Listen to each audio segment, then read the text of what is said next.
ချီချီတော့ရွာလေးတယောက်မှာတောင်သူအိုကြီးတယောက်ကနေ့တိုင်းလေထွန်ရင်းနဲ့အတန်မွေးကြောင့်ပြူရချတယ်။ဒီနေ့မှာတော့လေထွန်နေရင်းနဲ့ထူးဆန်းတဲ့အဖြစ်အပျက်တစ်ခုဖြစ်ပျက်သွားခဲ့တယ်။အဲ့ဒါဘာလဲဆိုရင်သူလေထွန်နေတဲ့လက်ကွက်ထဲမှာတွဲနေတဲ့အိုးလေးတစ်လုံးရဲ့အထဲထဲမှာရွှေရင်းကားတွေအပြည့်ဖြစ်နေအောင်သူကတွေ့ခဲ့ရတယ်။ဒါတွေကရွှေတွေလားငါမျက်လုံးလေးပဲမှားနေရလားလို့ပြောပြီးတော့အေးဟိုပြန်ပြေးလာခဲ့တယ်။ဒီဖြစ်သူကိုပြလိုက်တဲ့အခါမှာလေသူမကမယုံနိုင်စရာဖြစ်နေတယ်။ဟိုဒါတွေကရွှေတွေလားငါတို့ဆင်းရဲတဲ့ဘဝကနေလွတ်တော့မှာလား။ဒီတဲ့တင်းကခဏလေးတွင်းမှာပဲတရားလုံးကိုခလင်းမြစွာပြန့်နှံ့သွားခဲ့။ဒါတွေကလောဘကြီးတဲ့တထေးကြီးကလည်းဒီတင်းကိုသူကြားလိုက်ရတယ်။ဒီတောင်သူအိုကြီးကအားလဲအားတယ်ဘာမှလည်းပြန်လုပ်နိုင်မှာမဟုတ်ဘူး။ဘာမှလည်းသိရမဟုတ်ဘူးငါတို့တရားဆွဲပြီးတော့ငါပစ္စည်းဆိုပြီးတော့ငါပြန်ယူရမယ်လို့တွေးလိုက်တယ်။နောက်တစ်နေ့မှာတော့တထေးကြီးကသူ့ရဲ့လူတွေနဲ့အတူတောင်သူအိုကြီးရဲ့အိမ်ကိုရောက်လာခဲ့တယ်။ပြီးတော့တောင်သူအိုကြီးကိုစကားပြောလိုက်တယ်။မင်းအခုကောက်ရတယ်လို့ပြောတဲ့ပစ္စည်းတွေကငါအဖို့လက်ထက်တုန်းကပျောက်သွားတဲ့ရွှေတင်းကားတွေပဲ။မင်းအခုငါရဲ့ပစ္စည်းတွေကိုပြန်ပေးမလား။မဟုတ်ရင်ငါတရားရုံးကနေပြီးတိုင်ပြီးတောင်းရမလား။တို့မိလိုက်တယ်။တောင်သူအိုကြီးကလည်းမဟုတ်ပါဘူးတထေးကြီးဒါကကျွန်တော်လေထဲမှာတွေ့ခဲ့တာပါတထေးရဲ့ပစ္စည်းမဟုတ်ပါဘူး။ကျွန်တော်လုံးဝလည်းမခိုးခဲ့ပါဘူး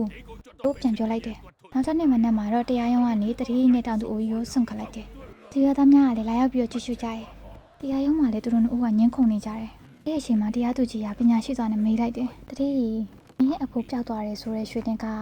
ဘယ်နှပြလဲ။အိုးကရောဘယ်လိုပုံစံလေးဆိုတာငါ့ကိုပြောပြပေးနိုင်မလား။တထေးကြီးကမဖြစ်နိုင်တော့ဘဲနဲ့အတစ်နဲ့ဖြစ်နေခဲ့။အဲ့ချိန်မှာပဲရွာသားတွေကတထေးကြီးကိုဝိုင်းပြီးတော့အဟစ်ကြ။ဘာဖကြီးကလည်းတော်ရုံပဲကောင်းပါတယ်ကွာ။တော့ဆင်းရဲတဲ့သူတွေကိုလည်းအခွင့်အရေးတွေပါလိပေးပါဦး။မင်းတို့လူမျိုးလောကမှာမရှိတင်ဘူးကွာ။